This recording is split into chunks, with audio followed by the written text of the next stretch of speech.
So I was like, let me put on my suit so that I can respect the office of the mayor. I just wanted to get that out of the way. And it is an honor for me to be sitting across you, a person who's going to take over a city by the end of this year. Right? Yeah, definitely. I like that. Definitely. I'm telling you, we're going to dance here. Because I know Nthabiseng is famous with, Mapanzula. I love hip-hop too. Most of the consciousness, most of the reading that I got accustomed to growing up was through hip-hop, by the way. So I used to love Bonaz. I used to love Mos Def. It was so easy to fall in love with the EFF. The actual concept of economic freedom in our lifetime is all the love in the world. Yeah. It's all the love you can give to a black child. Why do you think you're boring? I think I am. Why? For some reason, I'm more reserved and more conservative than most of my friends and people that I hang around with. I'm everyone's enemy. I'm the enemy of the state because phathi lamntana usithengisile. Lamntana bekathatha lezi zinto zethu azipha umalema yo, I'm like, yo, that shaped the first caucus of the EFF in Ekurhuleni. Yeah. I'm the type of person whose conscience does not allow me to pass a pothole. Yeah. A running sewer. Those people in Ekurhuleni know me. I don't play. Thank you very much. All the best. Thank you. Greetings, everybody. My name is Cllr. I'm the EFF election spokesperson. And today we've got a very interesting and exciting guest with us, the mayor of Ekurhuleni. Congratulations are in order, madam. Mayor. We've got the EFF mayoral candidate for the City of Ekurhuleni, Councillor Nthabiseng Tshivhenga. Did I get that correctly? I'm always a victim of you saying my surname is not spelled like this. No, you said it perfectly. Councillor, we are celebrating Women's Month also. You've just been announced as the EFF mayoral candidate for the City of Ekurhuleni. But this month we're also celebrating, women in leadership, and you've been in leadership. We are celebrating women who have proven that leadership knows no gender, and it is an honor for me to be sitting across you, a person who's going to take over a city by the end of this year, right? Yeah, definitely. I like that. Definitely. Okay, maybe before we start, because we're going to get there. Yeah. We want that thing. I just want you to be clear that as the EFF, we want that mayorship, and we are sending you to go get it for us. But maybe before we get there, can you tell us who Nthabiseng Tshivhenga is? Okay, it's a very complex question. Yeah. You can try. Yeah, I will definitely try to be short, right? Oh yeah, there's that too. Well, I'm a mother of 3 girls and 1 boy. I was born in Nthabiseng some decades ago, at Mashimung section, where I grew up with my mom, her sisters, and my granny. And my dad was just nearby, the most loving dad. With my childhood, it was such an oxymoron because it was the most happy childhood, but in a very difficult and hostile place. I grew up at a time in Nthabiseng where it was towards the end of apartheid, whereby there will be gunshots at night and there will be that chaos. But during the day, the love was there. My mom, my granny, they used to cook for us, and I can cook myself, so I take it from them. It was wonderful. I loved school. I was an A student. I still am. Could have guessed that. I still am. I think even with the work that we put in for the EFF, it's clearly there because of the motivation that we've always had. My mom, who I lost in 2012. Sorry about that. Yeah, she was excellent. she loved us so much. I'm her only child, but she loved us completely in the family. She made sure things get done. She made sure we were excellent. She made sure we were always fed and we were always safe. I think that's even the type of things that I take from her, and I try to ensure that they happen for other women and for my girl children as well. Yeah. So it's mostly that. I went to school in Mashimongo. My mom got married. We went to stay in Davidton. It was wonderful. My stepdad was wonderful. My dad was wonderful. You had two dads. I had two dads. I had two families. Yeah. So now I'm left with my stepmom. Privilege. Yeah, it's great privilege. Yeah. It's great privilege, and yeah, it's just been wonderful. I've enjoyed my life through and through. There's no step that I've skipped. I've went to university. I've gotten married. I have kids. We're gonna get there. Yeah. We're gonna get there. So yeah, it's been a wonderful life. Yeah. Okay, so Nthabiseng is just one of those townships that you can't miss. When you first come to Joburg, you hear about it. You know, how was it growing up there? Nthabiseng is home for me. Yeah. It's always been warm. We were protected or shielded from those issues that were happening back then when we were growing up. I mean, the violence that was on the ground then. But we had a loving grandmother that took care of us when our mothers went to work and all those type of things, and she ensured that we are safe. So it was wonderful. The culture there, it's just beautiful. I mean, I now live in the south of Ekurhuleni, but I'll always be a child of the north. My parents' house is still there. Yeah. My brother is still that side. All my aunts, my mom's sisters are that side. So the family is that side? The family is that side. So I've always been the one that is on the other side. What was the culture? Because I was telling you we're going to dance here. Because I know Nthabiseng is famous with, you know, mapanzula, you know, nightlife. Yeah. So what do you mean you can't dance? What is the culture of Nthabiseng? I definitely can't dance to save my life. I definitely can't dance to save my life. But the music culture, we've got Boshimza from Nthabiseng. We've got there are many clubs that side. I'm forgetting Boziniko. Back then, we used to be hip-hop heads. We used to love Even you? Yeah. Yeah. So I love hip-hop too. Most of the consciousness, most of the reading that I got accustomed to growing up was through hip-hop, by the way. So I used to love Bonaz. I used to love Mos Def, Black Star. Yeah, that type of deep hip-hop. So can you do something for us, Nje? I'm definitely not doing anything for you. Is that hip-hop even? No. Rock. You see?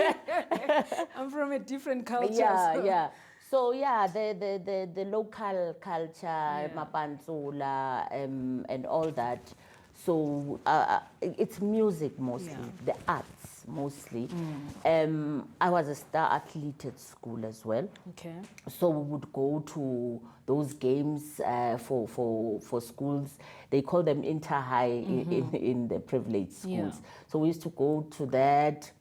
We used to run. I was a sprinter. Yeah, so now obviously I can run, but not as fast. Yeah, but that culture of community culture where, everyone does everything together and all that. How did your environment or even your upbringing shape you to become who you are today? What is the influence that even, growing up in Nthabiseng had in you? The love. Okay. The love. We didn't have much when we were growing up. My dad had a shop in Mangweni section in Nthabiseng. He used to try. My mom was working. My mom's sisters were working. But the love that was there, like I said before, we would cook. We would sit together during holidays, cook up a storm. chat, have those stories. My granny will tell us amazing stories and all that. So that love that we had as a family, the respect that we were taught by our elders, it's mostly who I am. I think sometimes it's very important to live in a manner in which you want to see your children live. Like even my kids now, they're exactly like me. It's not the type of kids that you'll hear things about that will disrespect adults, and it's similar to how I was raised as well. Yeah. Do you think that then has got something to do with your involvement in the EFF? Because we believe that our organization is all about love. We do everything that we do because we love the people of South Africa. We love the people of Africa and the people of the world. We advocate that. The president is always, preaching to us to love one another. Do you think it was easy for you to come and be involved and do the work that you now do because that love comes naturally? It's something that nurtured you from a very young age. When you read the founding manifesto of the EFF, which is something that I took, and I took a conscious decision that, let me see what this thing says. I want to understand, because we were with president on the other side, right? Yeah. And then that economic freedom in our lifetime was just everything to us, right? And then I had to read that founding manifesto first and find out what is this thing saying. Because the actual concept of economic freedom in our lifetime is all the love in the world. Yeah. It's all the love you can give to a black child, is all the love and dignity that all of us deserve as black people, to be precise. It was so easy to fall in love with the EFF because we don't just speak, we commit. Yeah. We commit, we might be misunderstood by society for any other reason. And sometimes those reasons are deliberate, sometimes they are political, sometimes people are just being people. But we have shown, and I believe in actions more than anything. Yeah. The EFF has always been that organization that we don't look the other way, we don't preach. I don't think there is a time where we've had a story or a comeback type of thing like we've seen in the previous days, where a person can just rock up and said, President said they will build me a house, and they did not. So that spirit that president has, that commitment, that accountability is what really brought me to the EFF, because those are the principles that I live my life through. I believe in accountability. I believe in being principled and being committed and following through. Most importantly, action. Yeah. And the EFF is an action-based organization whereby when you commit, you must fulfill that commitment. I forgot to mention that when I was thinking about what to wear for this interview, I thought that I should, try put in my best outfit, because I am honoring, and I'm going to sit across a person who's very important, who's going to be mayor. So I was like, let me put on my suit so that I can respect the office of the mayor. I just wanted to get that out of the way. Okay. Yeah. Respecting the office of the mayor, I was like, let me dress the part. Yes.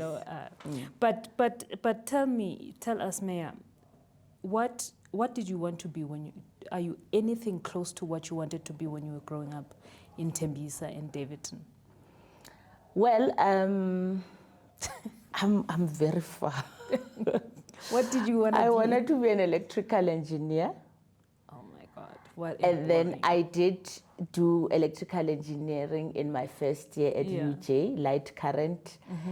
And I thought, no, this is not me. Right? I did electrical engineering. Yeah, it's really boring, ne? Well, the practical part is nice, the diodes, doing the traffic lights, but the whole thing, it's just too much. Okay, And then I thought, no, this is not for me. Yeah. That time I'm a bright student. My parents have so much expectations of me. Yeah. And I said, no, mommy, dad, I don't want to do this thing anymore. I want to go to Dorenfontein and do UJ and do IT, specialize in business analysis and information systems. I did that. It was very fun. I loved it. The IT people are different from the engineering people. So I'm generally very boring. But Why do you think you're boring? I think I am. Why? For some reason, I'm more reserved and more conservative than most of my friends and people that I hang out with. Yeah, so I went there, and then I found IT to be better than engineering. No, but wait. When you were young, what did you want to be? I wanted to be a doctor. Of course you wanted to be a doctor. Yes, I do. I and think I as believe all black children, I am some special kind of doctor. I don't know. Doctor of society. Yeah, Doctor I of believe society. so. You've become a doctor, but Yeah, of society. yeah, I believe so. I've always been like this, by the way, even in the family. You know, my aunts, my mom's sisters, every little thing, they call me. Okay, no. They call me no. Go ahead. Okay, no. And then I will go. What's the problem, Mom? And then she says, no, I just want us to have a chat. You know, and I will drive all the way to Nthabiseng, you know. So I've always had that warm character, and I take that from my mom's side. Yeah, my mom was very warm.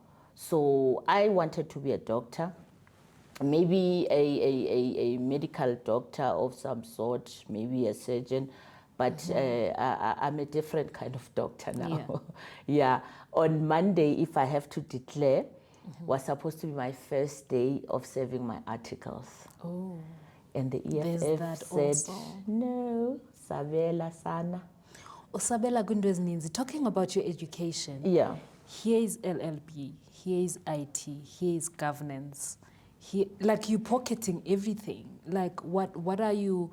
And we believe in education in the EFF. We believe in, you know, arming ourselves, especially with education. But you've got all these, arming yourself with all these, and they're different from each other. It's IT, it's cybersecurity, it's LLB. What inspires you to be making collection of all that information and knowledge?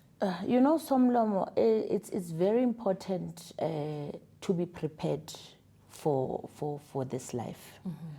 It's very important to understand that life has become far more complex than we ever thought it would be.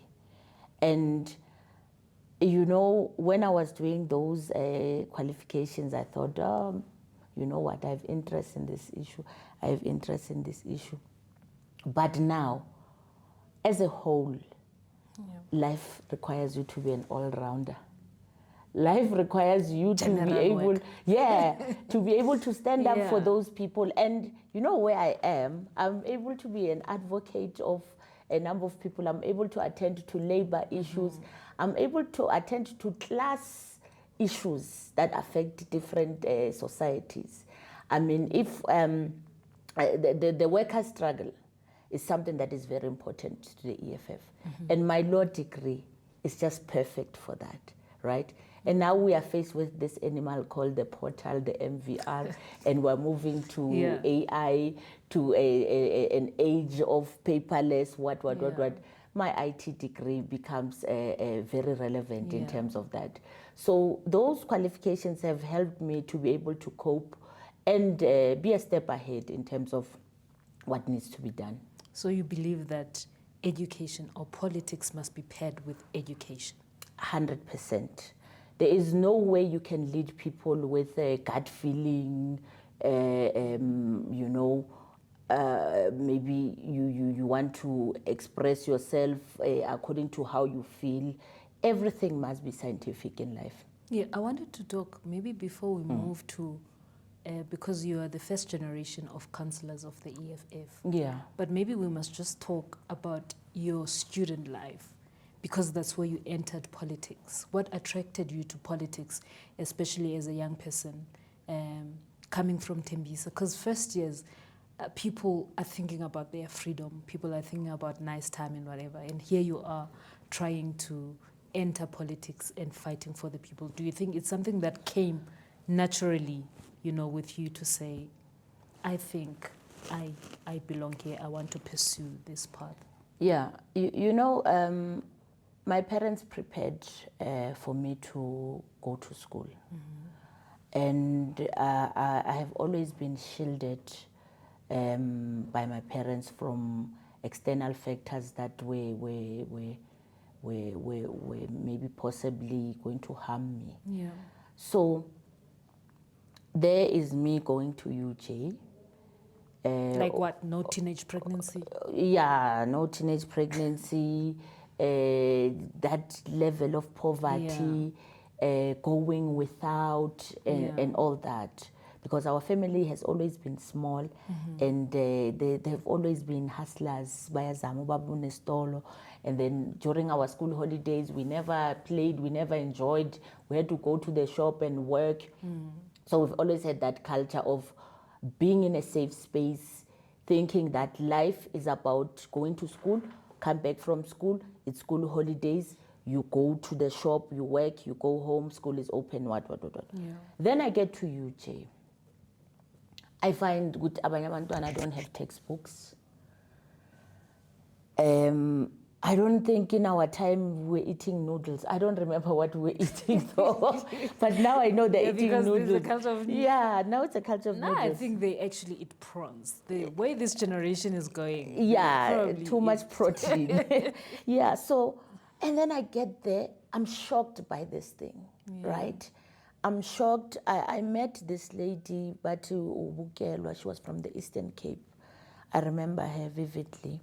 And yeah, Yolanda, she was also from the Eastern Cape.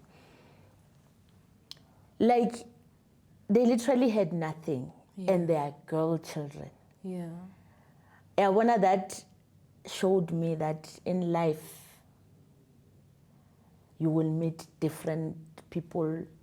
Absolutely. I always say to you, Somlom, I don't know where you get your strength from. I don't know where those women got their strength from. But Mina, I was just being my A student, writing LA. Yeah. But it's just there at 75. But these women were pushing me. They were pushing me, and Nthabiseng, you are the only one who has a textbook. Yeah. So not is funda, don't take your time. Yeah. Read first, study, and then you must borrow or send them a copy. And they pushed me to a point where I had to really understand, Wuti, there's no comfort zone. There's no time for comfort zone. You cannot be too comfortable with your life. You don't know what is out there. And that inspired me, Wuti, I must just push myself, and I must be conscious of the struggle of other people. So that brought that activist in me, and I started there. Even when I was working, I was a branch treasurer of the Youth League in Venda when I was buried there. So it brought that out of me. You know, student politics will change you. Student life will change you. Getting to understand the type of backgrounds other people come from. You know, it was the first time I meet a person who's from a child-headed household. Like, I'm shocked. I don't know what that thing is, but I had to learn very early in my life that those things are a possibility. So the experiencing the different type of people from different environments really brought out that experience in me of having that heart. Yeah, having that big heart to be able to embrace and understand what life is not about you and shopiagini and all that privilege that we had. And it allowed me to be that voice, you know, to the voiceless, that to understand that you don't have to dwell in your privilege. You don't have to dwell in that space as if you are the one. Because I found that those that had, when they are there, they segregate themselves without having a conscience of those that don't have. And I found that very disturbing because we always had to love, grew up in a loving environment. How did you not become one of those though? who flock with the haves and forget the have-nots? Yeah, well, that shop that we were always in, yeah, my dad used to be a community person. Okay. Our shop was not making any profit because abantu basemangweni mabeza bathi brathabo asinamali sizobhadala month end. My dad would give, say no, I give abogogo besinencwadi abogogo sineincwadi sibhala abantu phansi, but some never came back. And my dad was okay with us having the minimal. For him, it was not about making profit or whatever. It was just making sure that we at home have at least that basic, and also the community is taken care of. So now let's talk. You're working at the City of Ekurhuleni as a researcher, and I think a year into your job, EFF gets formed. What are you thinking that time? Because you didn't join it at that time in 20, you took your time. Yeah. What was happening? Just paint us a picture. Here is this new baby, this radical movement is getting formed, and you're in the City of Ekurhuleni, and you join it in 2016 and become one of the first, councillors that the EFF then has. Yeah, it was very scary for me because I was working in a predominantly ANC environment. ANC had majority then. Yeah.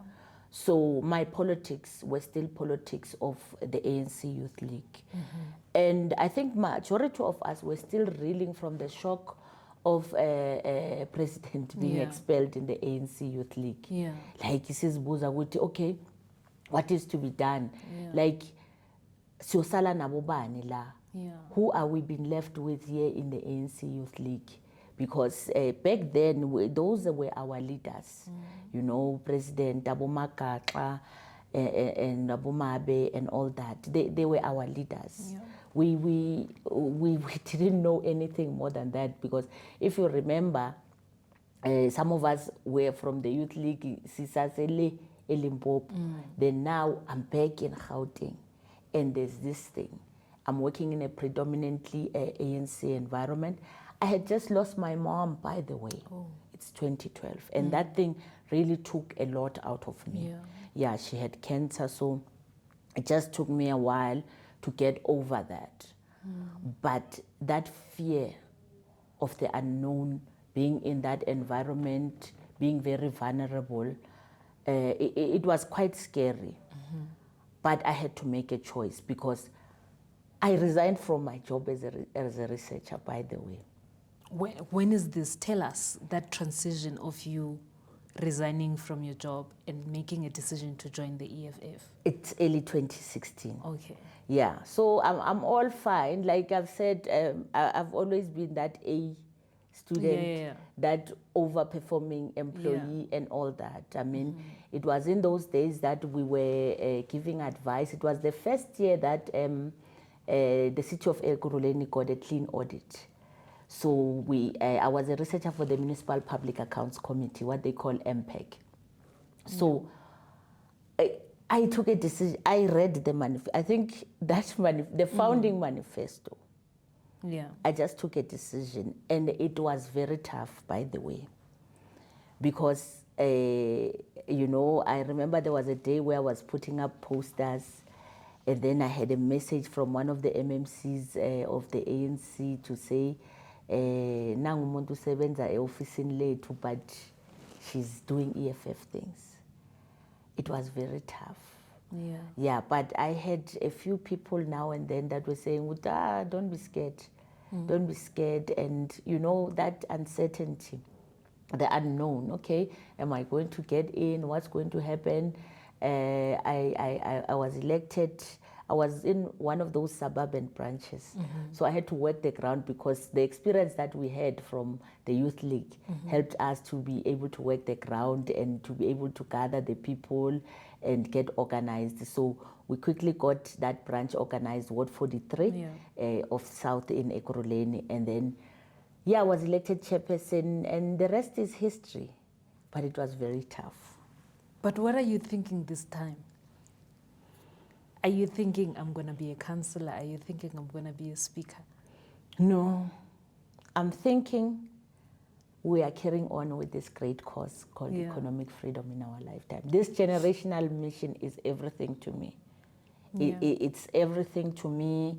It's our future, is what all of us as conscious Black people should base our everyday life on.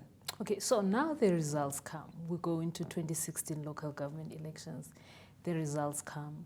The organization deploys you to council. What are you like? Are you ready for this at this moment? I don't know. I don't think I was ever ready. I was number 22 on the list. Yeah. And 24 of us went in. It's actually 23 because the one was a ward council. Yeah. Yeah. And then I get in there. I'm everyone's enemy. I'm the enemy of the state because phathi lamntana usithengisile. Lamntana bekathatha lezi zinto zethu azipha umalema nomali. Yo, I'm like yo. But that shaped the first caucus of the EFF in Ekurhuleni. Yeah. I immediately became the researcher of the caucus, even though I was a councillor. Yeah. I immediately called Bo Koketso Mjatao, may his soul rest in peace, Bo Khetisa Khabo, Bo Solim Kize, Bo Mampuru. Yeah, he's always Mampuru been there. has always been there. Yeah. Hey, we used to hold that council at ransom. Bo Mzandile Masina knew us. Ne? And then those mamas of the ANC would say, no, mtwana. I say, hey, agnamtwana la. Agnamtwana. I can imagine them thinking, you sold us out. Oh, bebangizonda. Oh, man. Yo, bebangizonda, shem. So here you are, you've got this battalion of councillors in council. Yeah, and I'm a rebel then, right? So now you're a rebel. What Now I'm a happened to you rebel being because those people wanted to violate my constitutional right to be able to associate myself politically. Yeah. Right? Like bebaqala lezi zinto zabo, these ones that they always say to the grannies that if you vote for the EFF, so Tati Sasa, what these things that they say. So they were like, no, Nomsebenzi is a Msebenzi way. I'm like, I got in Doesn't here. look I like was that. number one in the interview. Yeah. Right? So we're fighting there, and it was a wake-up call for the ANC when we got them. Because our battalion was extremely strong. Our battalion was strong, led by Commissar Mampuru and Fighter Koketso with Fighter Sipho Watkins as our regional secretary. So we used to read everything. I told them, fighters, we must read. We read everything. These are, by the way, being a researcher, I'm party to the rules of council. I think that's why my job was so easy when I was the speaker. I think I was about to say that. Yeah. That it's true that life does. Every step that you take in life prepares you for where you're going. Yes. What are the chances that you are a researcher in a city where you're going to be a speaker? And I end up being the political head of the legislature. Oh, wow. Right? Yeah. I entered the legislature as a junior person. I was a researcher, and I end up being the speaker. Everything that I ever went through prepared me for that responsibility. The rules of council, being a researcher, being in those committees. Yeah. So I don't know, this thing called life sometimes, it works in another way, Yeah, but it became very easy for me to be able to do that. So now you're one of the popular speakers and the popular speaker of Ekurhuleni. You are actively involved in resolving, issues that are coming up that people issues of service delivery. If there's a burst pipe, if there's no water, the people could tweet you and you resolve that issue. You know, it's something that is not done, and you demonstrated what we always say as the EFF, that people must know issues and be able to resolve issues. What inspired that? Because you were just, you know, we were following your work. I can't even say I'm being objective. I mean subjective to the matter, because we've seen you demonstrating to say that issue is resolved, that issue is resolved, that issue is resolved as a Speaker of Council. Yeah, I think that time of sitting in boardrooms, it's long gone. Yeah. It's long gone, but as a person, I'm the type of person whose conscience does not allow me to pass a pothole, a running sewer, those type of things. I mean, even now, currently, those people in Ekurhuleni know me. I don't play. If I see a sewer and then I report it, when I come back it's still there, I will bother them until it gets done. It's very important that when you take a particular responsibility, you conscientize yourself, you take that in and understand how to deal with that matter. There is a misinterpretation of the role of a speaker generally, or maybe the moral part of life has so you know, being reduced to what we are subjected to as the ruling party has really become a concern for me. People don't get things done. The paint is falling off the wall. The tables are broken. I remember at a particular time I was in a community meeting. The ward councillor had called a community meeting in an area full of waste. And they didn't see anything wrong with that. So I thought this responsibility that has been given to me by the EFF, I must find a way to make a difference. Because when we say in the EFF that we are the vanguards of the community, we don't mean that thing of just talking and whatever. It's through action. It's to ensure that the status quo of our communities changes. So we can't, as people who are vanguards, just pass by when you see sewer, when you see refuse and all that. So that responsibility of the speaker is great. The speaker is supposed to be a speaker of the people. And the people are not found in boardrooms, by the way. The people are out there, they are on the ground. You have to wear your boots and be out there and be able to do all those things. And you become more effective when you are there. You can remote control matters and think they will be resolved. Because once they know that lawyers phone somewhere in an air-conditioned office, it will never get done. They knew that when I say, I'm passing by here, there's storage. I want this thing to be done. I'm going to pass by the next day and check if it's done. So even the urgency that our people needs this thing to be done by, it's very urgent. Service delivery has become very urgent. It has become a critical matter in this country. So what has then your engagement in the relationship with the residents of Ekurhuleni during that time taught you? It has taught me that we have neglected the issue of civic education to our people, and that is what I was preaching the most. Our people don't know what their rights are. Our people don't know what they are supposed to do. And you know, the process of the IDP, Integrated Development Planning in the municipal space, is a process where community has a right to be able to express their needs, to express themselves. Not that type of arrangement where a community needs water, but some politician come, they want to benefit on a particular project and they just bring that project to the community. So we learned that our people urgently need to be led, urgently need service delivery to happen. Our people are not happy about this aging and decaying infrastructure. Yeah.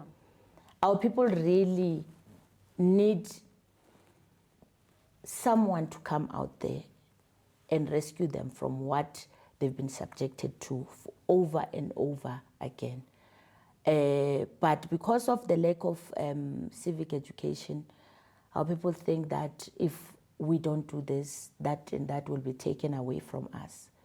And I think we've done a lot to conscientize the community. But the community loves the EFF. We just need to ensure that even those that we deploy are the right people who will take care of the community. So now you were in council from 2016 until recently, like last year. What is your most memorable moments or fond moments that you hold dear or even remember about being a speaker or in council? Or with the residents of Ekurhuleni? Yeah. Well, I'm the greatest believer in education. Yeah. And like I said that, sometimes that little education that you have will help you to be able to look at things differently, serve differently, and make a different type of impact on society. So one of the responsibilities of the speaker is to ensure the wellness of councillors, to ensure that councillors are developed. So with the team, I took a conscious decision to say, this thing of Municipal Finance Management Act cannot be relegated to officials only. Back in the day, officials used to make a joke that if you want to hide money from councillors, you just put it in a book. Open books. To read. Yeah. And that, in how we interpret it is that what is put in those reports, we are unable to interpret it as councillors. Hence, there's so much rot out there. We don't read even those books. And there's a course that is very critical in a life of a councillor. It's called the Municipal Finance Management Act. So that MFMA course, I made sure that majority of councillors do that. Yeah. It's an NQF level 4 course. So that course, those that didn't have matric, we did the prior learning thing. We allowed them to go through the course because they're of the age and all that. So we did that. It's called the recognition of prior learning. So the life experience substitutes what we would then call matric, and then they're allowed to do the course. So incredible. We graduated 78 out of 112, out of 224 councillors, right? Amazing. Of that, the others had it already. Yeah. Education is a life-changing experience. Nothing beats education. That's 78. Yeah. And then we graduated 300 plus ward committee members. So that we're doing in the background, but that was the greatest privilege and the greatest experience for me being the speaker there. Having to equip, when we join this thing, we want to be elected as a ward committee member. Yeah. It's just that krach to say, hey, mina, community, and all that. And then once you tell the person, no, you are the one that is supposed to guide the community, with IDP, consultative processes and all that. How are you going to do that without the basic learning of all these things in governance. And the response was amazing. As namanje, they still call, bayabulela, they are happy. And I think for me, that great privilege of graduating so many, almost 500 people, to have something tangible, because 5 years is a very short time. Yeah. And you can't just, after 5 years, you come out with nothing. So I believe the other things were just a privilege, by the way. The other things were very technical. It was up and down, on and off. I think I was seen as one of the greatest oppositions, because I took a no-nonsense to corruption approach. Yeah. We fought in the city. We fought greatly. And the results are out there. They're out there. Yeah. And we've got achievements. They're there in our manifesto. Yes. Just give us 2, 3. Well, just brag. This is a platform to just brag about the work of the EFF in Ekurhuleni. The work of the EFF in Ekurhuleni is outstanding. Yeah. You know, when you arrive in a community that has not had water in so many years, like the people have lost hope. We've got this thing that they call water tanker mafia. Kudlalwa ngabantu bethu. People are just like, I don't understand if the health aspect is put into that thing of water tankers. Abantu ngathi sisuke emakhaya le. And then we come here to be subjected to that. So we've given our people water in Ekurhuleni. What else did we do? Health, right? Our clinics, we have a few 24-hour clinics.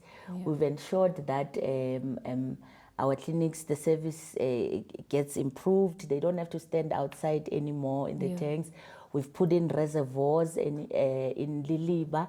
I know there's a big reservoir that relieved the people of Tembisa.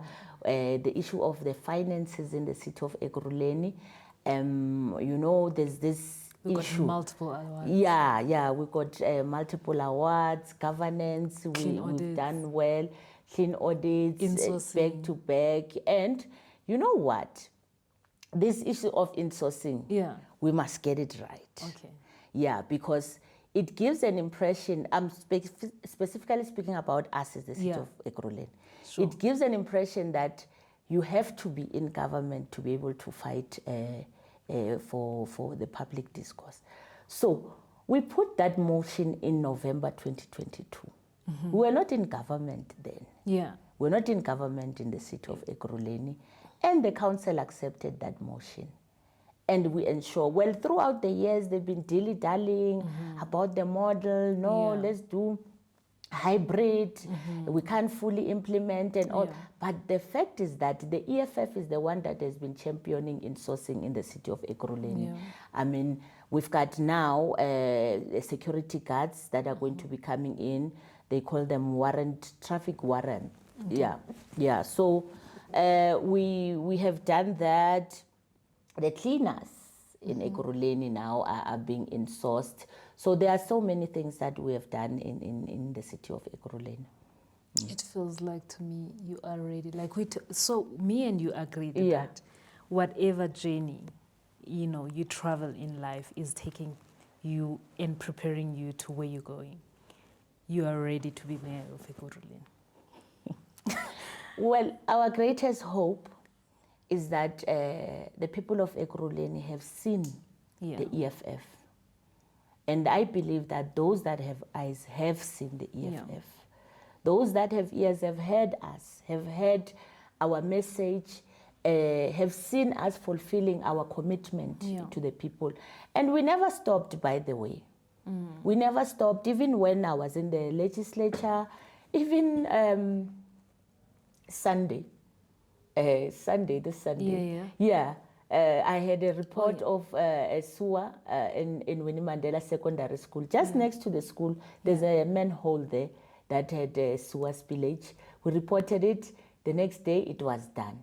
So we never left this thing of being the vanguards of the community. We have always championed the struggles of workers, the struggles of our people in the community. We've always ensured that when there's issue of gender violence in the community, we go and deal with those matters. We've always ensured that there's justice in society. And this law degree is working for me. So we're working pro bono, of course. Comes together. It works together. It works together. But we were just pleading that the people of Ekurhuleni will give the EFF a chance. What vision do you have? Tell them the vision. What vision do you have for the city? The vision that I have for the city, number one, is to ensure that we restore the infrastructure of the city, because having a proper infrastructure is everything. Yeah. It means the economy is going to run. It means industries are able to be revived. It means those trucks can use the tar roads. We have stable electricity, the stable water in those industries, and our people can get employment, right? We must get rid of corruption. Corruption is evil. Corruption is a disease that has eroded most of the city. So that cardinal pillar of the EFF that says we must run a corrupt-free society, government, we need to ensure that even in society, people know that we can be doing those type of things. So the economy is critical. We must not deal with corruption like we're handling small things, but equally we must stabilize the finances of the city of Ekurhuleni. We need to ensure that there is revenue generation to ensure that we provide services to the people. So once we are able to pay that mama or provide a catering, for example, for a meeting or an event, it means umama is able to pay the rates. Yeah. It means the city is able to get that little revenue. It means the city can now provide a service to our people. So it's just a whole chain that needs to happen for the city to run smoothly. But most importantly, we need to have accountability. We can't continue to have those things that we are seeing in Bomadlanga Commission about our city. It's shocking. I mean, we were born and bred in Ekurhuleni. We've been there since the inception. We've never seen such atrocities. So we want things to normalize. We are not in a normal state. The corruption is bad in Ekurhuleni. Infrastructure is not good. I mean, the maintenance of infrastructure. Maintenance of infrastructure is jobs. Jobs is everything. The economy, the mental wellness of our people. And people are able to thrive and think more creatively once they are sane. So that is my vision for the city of Ekurhuleni. It must be a city that works. I mean, for crying out loud, we have the Africa's only aerotropolis in Ekurhuleni. The biggest international airport is there in Ekurhuleni. You know, they always say, welcome to Johannesburg, or yes. And I'm like, but we're not even so when I'm the mayor in Ekurhuleni, that thing will never happen. No. They must record you. No, this must be on record. Welcome right? to Johannesburg. I'm like, but we're in Ekurhuleni. And we need to do that. We need to revive the economy. I mean, the Wadeville, Danswad, Nigel, those places are the economic hub of Johannesburg, for that matter, of Gauteng, for that matter. So we need to revive those industries, and those industries won't be revived if we don't have proper infrastructure. If from the airport or if a truck that goes through has to go through potholes, if there's no stable electricity, there's no consistent water supply, industries won't come to Ekurhuleni. So we need to fix that. We need to make Ekurhuleni great again. Mayor, congratulations are in order. If people of Ekurhuleni don't see it, I don't know. I don't know what we need to do. I believe in the people of Ekurhuleni. We are ready. They are ready. They should be ready for an EFF. Yeah, I believe in the people of Ekurhuleni, and I greatly love the people of Ekurhuleni. The work begins now. Yeah. To talk to our people. So we're that ready. You can share our vision, because our vision is your vision with them, to say what they have accepted over the years is not what they should. Because our people are so comfortable in dysfunction. Yeah. You know, they think that is what they deserve. And I think as the EFF, we've got a responsibility. And that's what we've been saying, that we want to restore the dignity of, you know, Black people and African people, because there's no value that is being put on our people, and we need to teach them. You know, I went to my former high school, and it's disturbing how comfortable they are with chaos that is around, broken windows, the dirt, you know. And I'm like, how are you? And this is a school that Steve Biko went to, by the way. It's supposed to be our pride, and there isn't that. So we do have a duty as the, you know, doctors of society to heal our people, because maybe we haven't healed. So it's Women's Month. Who's your favorite woman? Is this a trick question? This is your grandmother. Okay. This is your mother. Like, I get confused when people have, like, you know, both. For me, it's my grandmother. For me, it's my mom. Is it? So you see, it's not like it was... Yeah, my mom was the greatest. Yeah. Yeah, my mom was the greatest. You know, she taught us that no matter what happens to you, you must always stay on course. You know?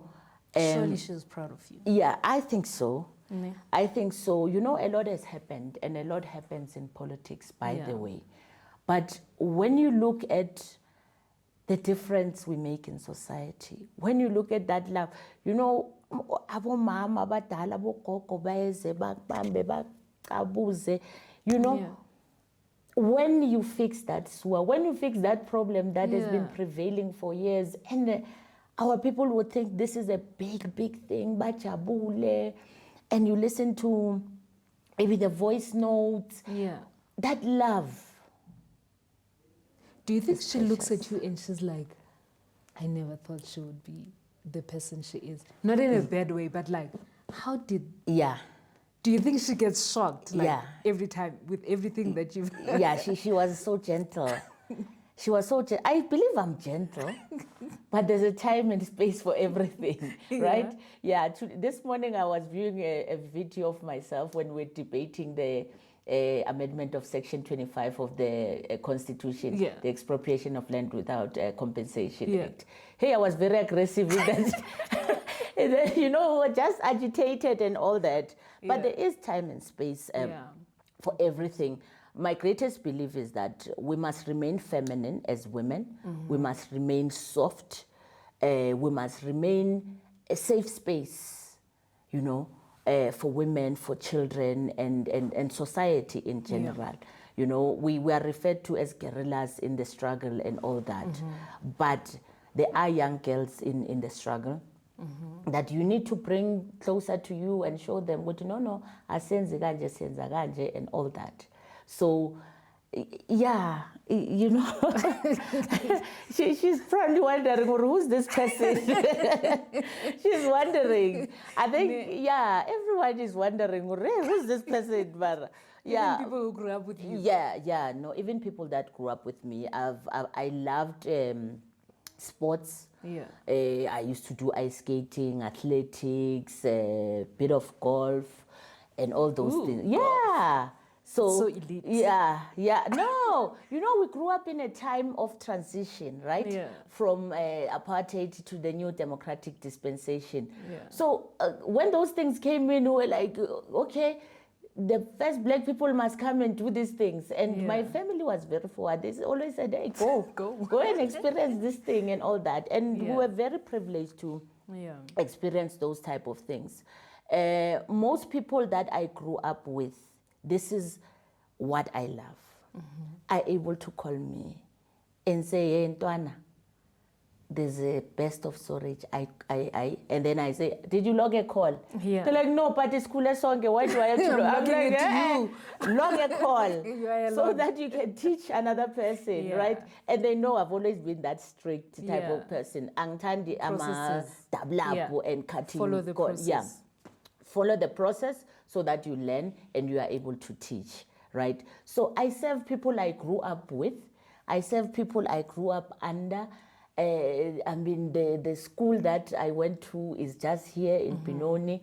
But equally, I have a school that I've adopted called Windmill Park Secondary School. I always go to that school. I stand at the gate when they're late. And I say, hey, Chigani, or discipline them. And they're like, hey, this one. And even the school, when there are problems, they call me and say, come and intervene. Because labantwana ngathi basaba wena, Tina, they're used to us. So I think different stages of life requires you to be different people so that you are able to manage the situation right there and then. Okay, as we wrap up, Speaker, we are as a country commemorating the 70th anniversary of the Women's Month.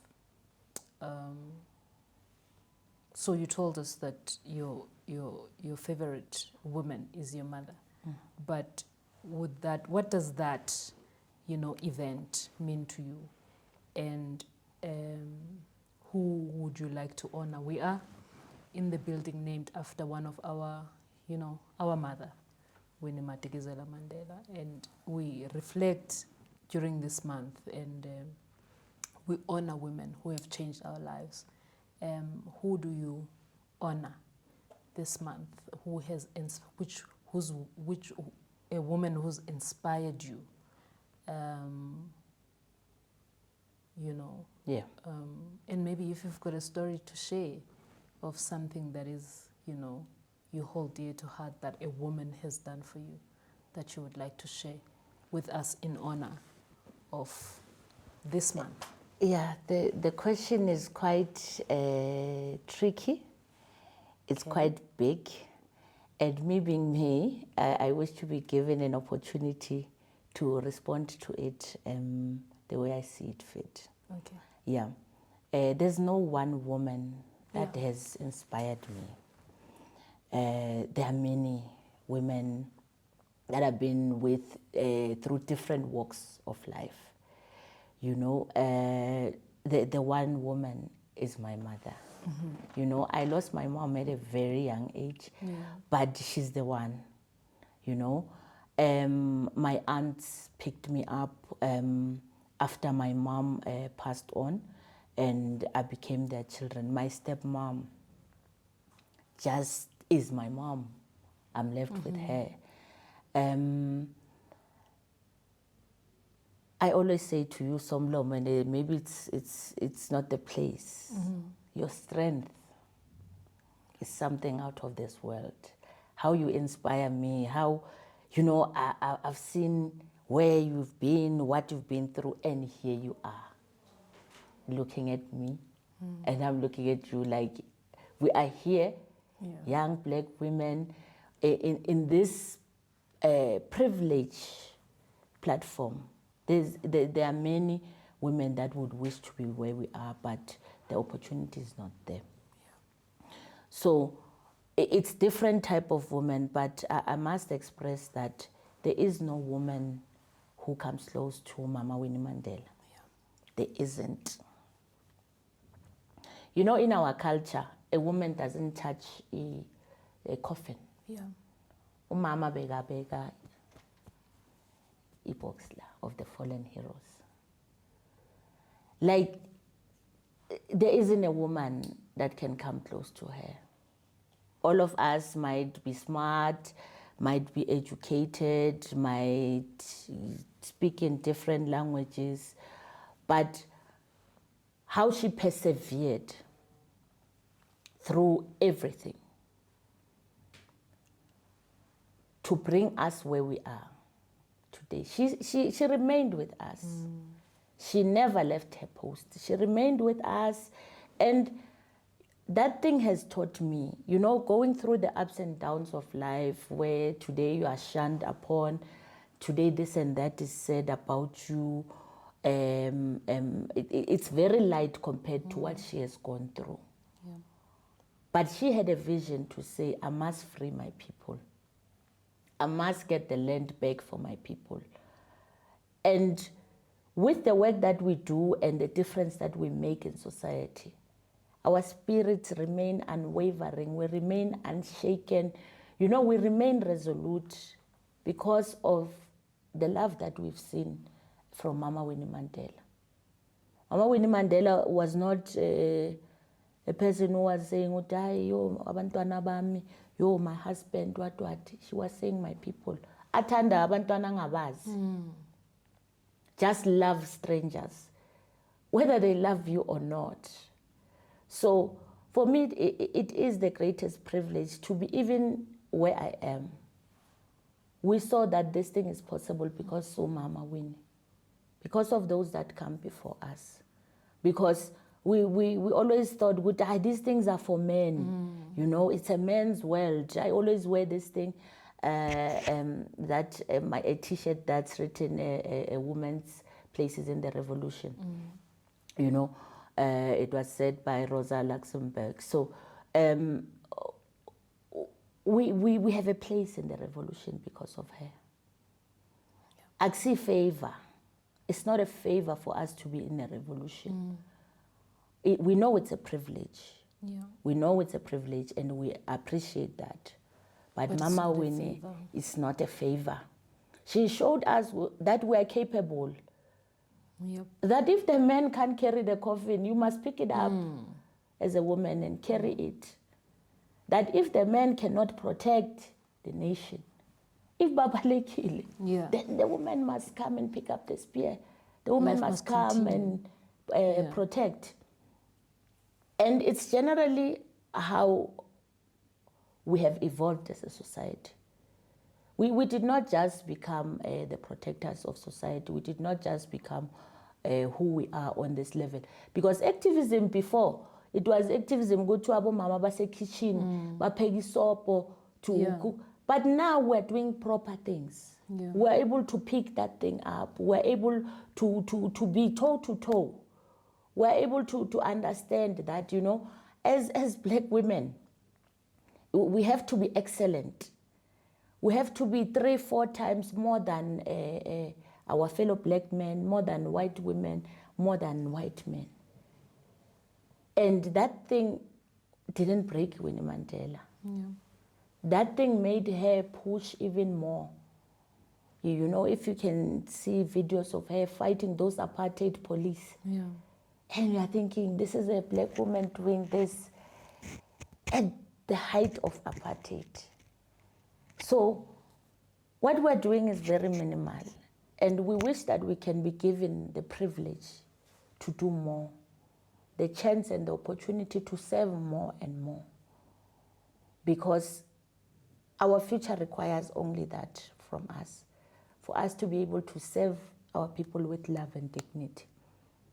Come the 4th of November. Come the 4th of November. I forgot to tell you, you are the EFF Women Crush. Mina. Do people ever come to you and say... yeah, some, and I'm like... No. How do you handle it? Obviously with grace, Yeah, obviously with grace. I'm a very warm person. Ne? So, okay. When it comes to the work of the organization, I'm something else. Yeah. But generally, I'm very receptive. I'm very loving. So people crush on you? A lot of people crush. The younger guys, they don't know how old I am. Even the younger guys? Yo, labantwana ba youth command. I don't. No. So the youth command is like, hey, Yeah, leadership. they're like, yeah, leadership. Yeah, I'm like, yeah, Nina, I'm an eldership. Yeah. No, you are the crush yeah. of the EFF. Yeah, We but are it's a crushing you. privilege, you know. It's a privilege to be loved in whatever way. Yeah. As long as you are able to handle yourself as a person, Yeah. you are able to handle those issues. And obviously, sometimes you must teach with the but just read that page of the manifesto, you know? Yeah. Yeah. No, thank you very much, Madam Mayor. I can't wait for the inauguration. Is it it should be January, right? No, it's like a couple of days. Yeah. A couple of days. Yeah, we yeah. want to be invited to come witness the greatest. I think let's hug it out. All the best. Thank you for inviting me. Yeah. No, we have faith I in you. appreciate. Bring back that chain. You're going to be wearing. No, we don't have a chain in Ekurhuleni. Otherwise, I was What do you going to mean? sell that thing and open a soup kitchen. What do you mean you don't have a chain in No, we don't Ekurhuleni? have a chain. It's so backward. How chain. does it? Is it backward? Yeah. It's like we're in those ages of Queen Elizabeth. Those chains are... A lot of things are actually out there. Yeah, no, We they should are. stop doing them. They are. They are actual chains. You know? We must free that's ourselves deep. from those chains. It's like those things they advocate. Yeah, whatever they wear the in wig. The wigs, Yeah. You know, if I had to be practicing law, I wouldn't wear those wigs. Yeah, I can be a Radical. rebel sometimes. Thank you, Somlomo. Thank you. Thank you very much. All the best. Thank you.